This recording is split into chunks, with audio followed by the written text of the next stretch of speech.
சென்னை உயர்நீதிமன்றத்தின் உத்தரவின்படி விழுப்புரம் மேல்பாதி திரௌபதி அம்மன் கோவிலில் பட்டியலின மக்கள் சாமி தரிசனம் செய்தனர். இதற்கு மாற்றுச் சமூகத்தினர் எதிர்ப்பு தெரிவித்ததால் பரபரப்பு நிலவியது.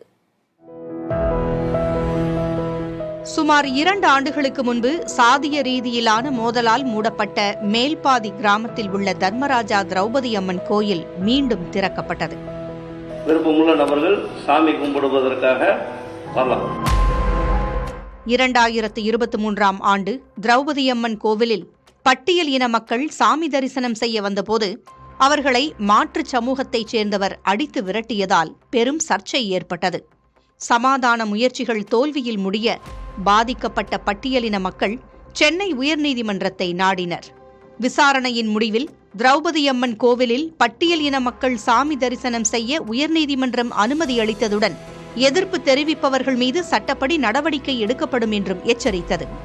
நீதிமன்ற உத்தரவின்படி இரு தரப்பினரையும் கோயிலுக்குள் அழைத்துச் சென்று சாமி தரிசனம் மேற்கொள்ள முயற்சிகள் மேற்கொள்ளப்பட்டன.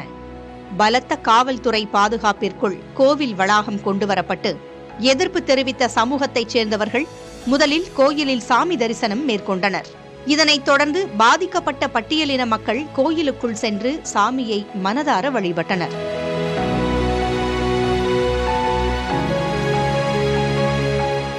இதுவரை திரௌபதி அம்மன் கோவிலுக்குள் சென்றதே இல்லை என்றும் நீதிமன்ற உதவியுடன் சாமி தரிசனம் செய்தது திருப்தி தருவதாகவும் பட்டியல் இன மக்கள் மகிழ்ச்சி தெரிவித்தனர்.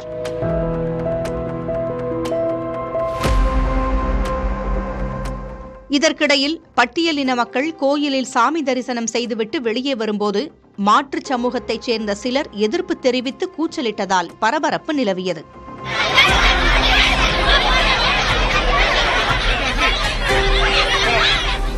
காவல்துறையினர் தலையீட்டால் அங்கும் நிலைமை சகஜமானது.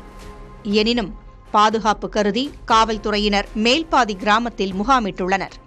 இதற்கிடையில் மேல்பாதி கோயில் விழா கமிட்டியினர் வெள்ளிக்கிழமை சாமி தரிசனம் செய்ய இருப்பதாக தெரிவித்துள்ளனர். வழக்கமாக திரௌபதி அம்மன் கோவிலானது நாள்தோறும் காலை 6 மணி முதல் 7 மணி வரை மட்டுமே திறக்கப்படும். வெள்ளிக்கிழமை மட்டும் மாலையில் 1 மணி நேரம் திறக்கப்படும் என்பது ஊர்க்கட்டுப்பாடு. புதிய தலைமுறைக்காக ஒளிப்பதிவாளர் சீமோனுடன் செய்தியாளர் காமராஜ்.